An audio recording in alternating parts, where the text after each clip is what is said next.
part of my job, I think, as an artist. I'm not interested in the battleground, by the way. I'm interested in the common ground, and we'll get to that. Some artists, I think, are interested in a battleground with other artists and with you as an audience. I'm not. But that's why I'm Darwin. Those who look tenderly at the slave owner and with a cold heart at the slave never seem to put themselves in the position of the latter.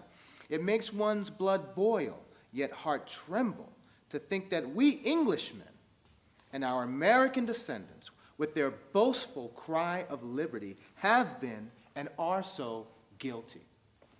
Now, Guilty. right? To me, that was a revelation. That's something that Lincoln could have said. That's something that Obama could have said.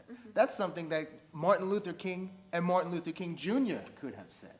You know, it was a true kind of, what do they call, one of those transcendental moments where suddenly Darwin becomes epic. I was always going or finding, well, maybe Lincoln actually did this not to free black people, but to save the Union. Maybe Darwin actually felt this way about black people because of their bodies and their athleticism. Maybe.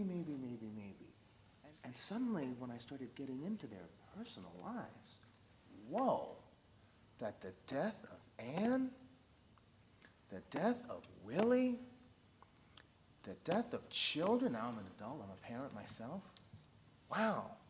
These men didn't just ask for change. They didn't just ask us. They changed as they asked others to change. And I think it started in their home. I'm using certain words because I'm trying to understand Darwinism from that island nation called Haiti's point of view. I'm trying to understand American-style democracy from an international point of view. I'm trying to understand what it means to be a black person from your point of view. And all of a sudden, at a dinner in Singapore, actually. Oh, that's a good line. Yeah. Actually, it wasn't even a dinner in Singapore. But at this dinner in Singapore, we were traveling, I sensed something. And a few weeks later, back in New York, I get an email. And I was uninvited.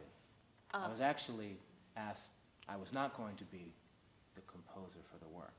And it was, that kind of rejection it's humiliating, it's embarrassing, things have already happened in the press, and there's a lot of things that makes it, at the time, horrific even. I can't think of, it sounds kind of silly to say, nobody dies, but I'm just sharing with you the kind of gross nature of my emotions at the time.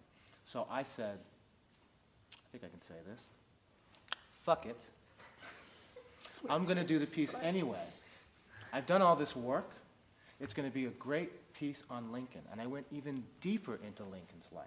And that these two men, in their own way, changed the way we consider ourselves.